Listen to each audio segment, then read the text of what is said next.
Hi, back. This is part two.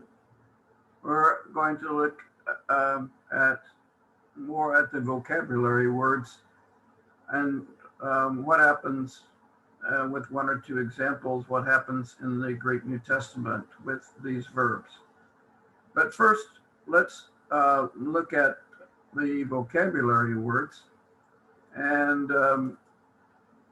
one of the first ones we meet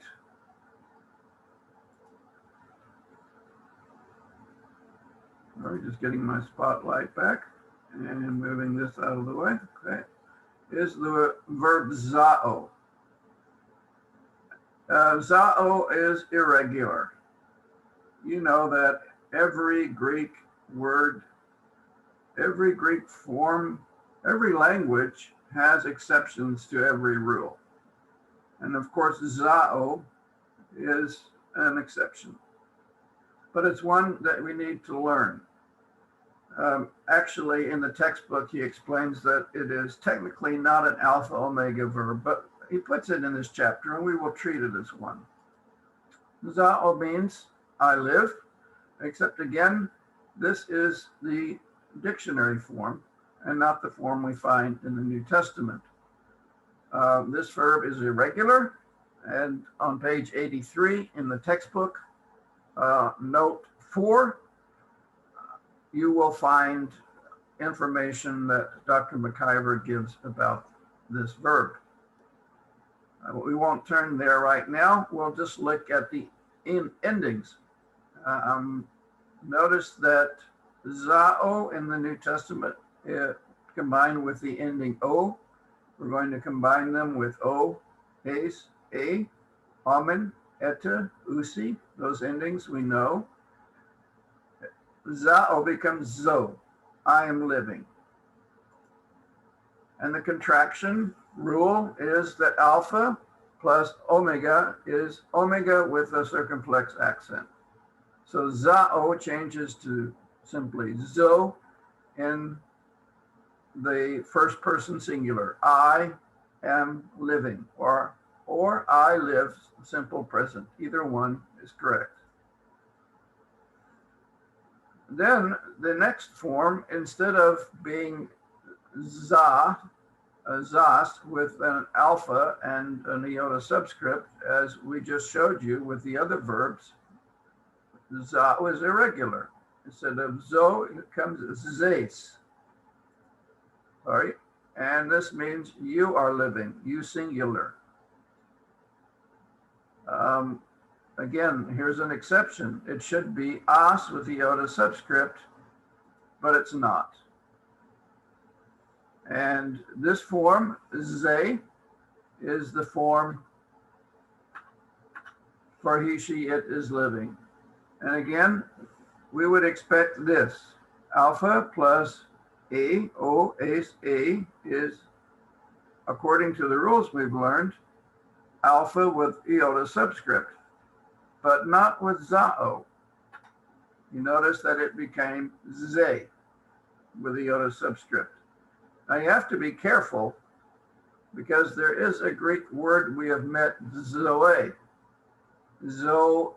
omega eta, zoe. The name Zoe we have in English comes from that noun.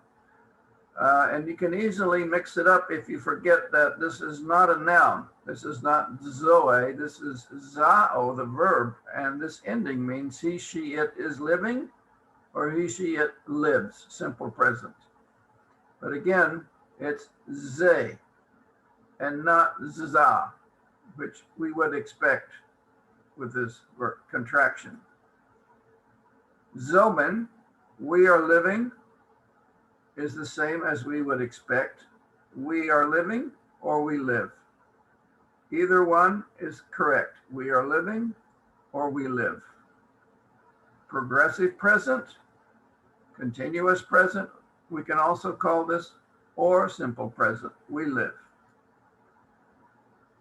Eta becomes eta. We would expect ate because of the rules of contractions of alpha omega verbs, but it's not ata it's eta. And usin combined with zao becomes zosin. They are living, which is the same as the other alpha omega verbs. So you notice that the exceptions to the alpha contraction rules are in these three here, here, and here. Instead of zas, we have zes. Instead of za, we have ze. Instead of zate, we have zete. So you simply have to learn the forms of this verb. And before you say, it's only one verb, let me tell you, it is a very important verb. Let's just take one verse as an example. Notice that we have the verb zao 4 times in this verse in Galatians 2:20. Zo de uketi ego ze de en emoi Christos. Ha de nun zo in sarki in piste zo te tu huiu tu theu tu agapes antos me, and the rest of the verse. You don't know enough Greek to be able to translate, but now you should be able to translate the verb. I live, or I am living. This means nevertheless. If we have to learn to go back to chapter 19 where Paul says he died. But he says, actually, I'm still alive. But now I live. Nevertheless, I live. I am living. And then now is living in me Christ. But this has because Christ is the subject here. Christ is living in me, in emoi. This is what the dative case with in me. And this is actually a stressed form, a heavier form. The lighter form is simply moi, for me, in me. But the form that is stressed in me is emoi. Zo, I am living. Ze, Christ is living. Padenun zo, now I am living. What I live, or the life, what I live in the flesh, the sarki is actually dative, in the flesh, in faith, Paul says. We haven't learned this word either, but we will in the second semester. In faith, or by faith, I am living in the, or by the Son of God. And why this is genitive case and not dative case, we will learn later on. God who loved me, then we have a participle form that we meet in Greek 3. But notice 4 times the verb zao occurs in this one verse. I am living, Christ is living. I am living, I am living. But he is defining what his life is like now that he is no longer an enemy of Christ, but has been reconciled to Christ. Paul is explaining what has happened in his life, what it means to be a Christian. So this word is very important, this verb, zao. You must learn all the endings. So note 4 in the vocabulary. Now, let's just go look. I'm going to stop sharing a moment. I hope you were able to keep up with that. If not, please take the time to go back and repeat. And also read the textbook. Make sure that you read the textbook, study the textbook carefully before you, and learn the vocabulary words. And then start to do the exercises, and then go back and read the textbook again and study the vocabularies many times. Study it every day. Take 15 minutes every day, study the vocabulary, and do part of the homework. It's better than doing all of the homework at once, because this way you learn it every day, and you really need to repeat a language every day. So let me share the screen again. This time we'll look at the textbook, and we'll look at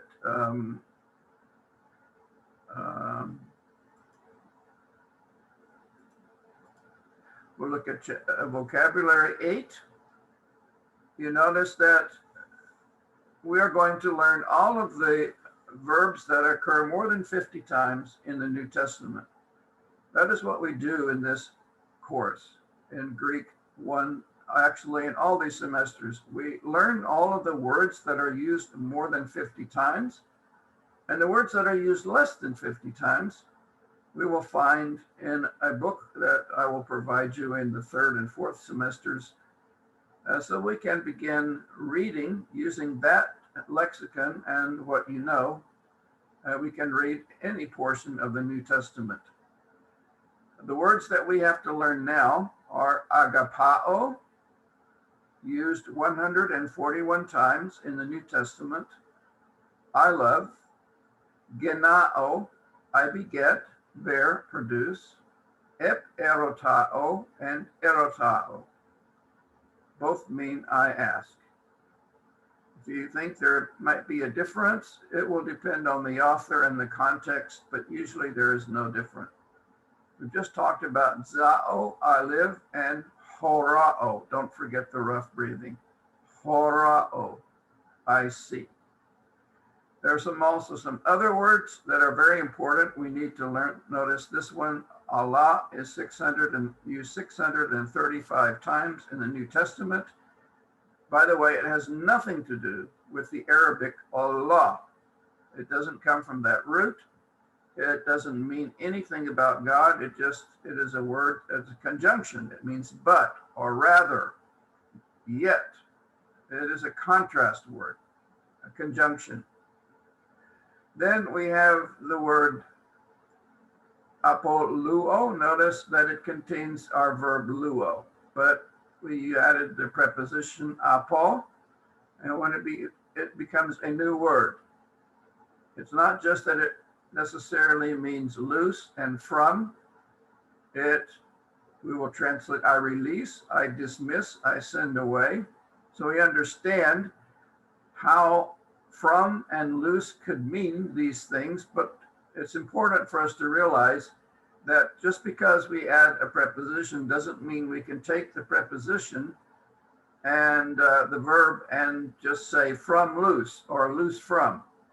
No, sometimes the meaning is easy to see from the preposition and the verb that we know, but sometimes it's not. Sometimes it's a completely different word, even though it looks like they just added a preposition and made a similar word. This is not always the case. Apo luo, to loose from, I release, I dismiss, I send away. Apo stelo, I send away. And there's a noun that comes from this verb, apostello, I send away, or I send. Apostolos, apostle, messenger. Someone who is sent, very, very literally. The sent one. The one who is sent is the apostle, or the messenger. It also has a special meaning in the New Testament that we will discuss many times in the future. Ego, the word for I. Notice it is used 1,713 times, so it's a very important word. The pronoun we say, ego, I. We get the word ego from it, but be careful that you don't carry back from the 21st century, back into 1st century Greek. Ego means simply I. Then we have a new preposition, sun, that takes the dative case and means with. It will only take the dative case. It will not take any other case. It is like in, except it doesn't mean in, it means with. you add it to ago, sun ago, it means I gather. Ago, I lead or bring or go. I lead with or bring means I gather.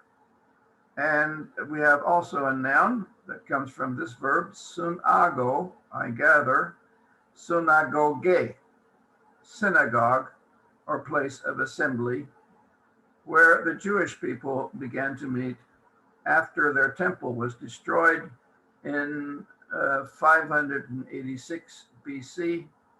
And even after the new temple was built and Herod built an even newer temple called the Second Temple, usually, they still began to have places of assembly. They call them synagogue. So there's some notes on vocabulary, and then you have exercises in your textbook, and I'm going to ask you to do all of the exercises in chapter 8, all of them, for your homework for next time, because there's not that many and you need to practice. The one thing you don't have to learn, accents on alpha omega verbs. These will be very obvious, so these things you don't have to learn. So you can put a big X here with pencil in your textbook in case you don't end up going through all the semesters. You don't get to keep your textbook. Just put an X through this. We don't learn the rules for accents. And so we won't also do this exercise. We only do this one, 8.1. This is the one that we will do. Let me look at, before we stop, one more, stop sharing. I guess I could actually go to the new share.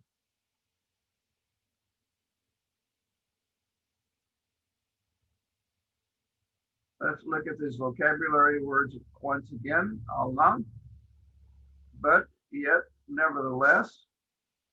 Apoluo, I release, dismiss, and send away. Apostello, I send away, or I send. All of these could be continuous action, would convey the Greek meaning more. I am sending away, I am sending, but the simple present again is also correct. The apostle, ha apostolos, declines like logos and doulos, apostolos, the accusative apostolon, and the genitive apostolou. You know these ha apostolos, ton apostolon, and so on. Apostle, messenger. Ego means I. Sun means with. Uses the dative case. Sun ago, I gather. Hey, sunagoge. Notice that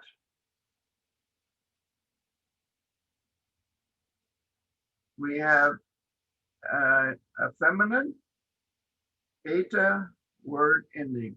So it belongs to the first group we had back in chapter 6 of feminine nouns. Hey, synagogue. Synagogue, place of assembly. So those are the words that we have learned now in chapter 8. And now you need to review the textbook. You can watch these videos segments again. And you need to do the homework, all of the exercises in chapter 8, and finish them by January 31st. Do a little bit each day, not all at once. And practice the vocabulary every day, except Sunday. And spread your learning out so that it sticks to your mind easier. And remember to review the vocabulary and the grammar, the things we have learned up through chapters 1 to 7 as well. See you next week when we look at chapter 9.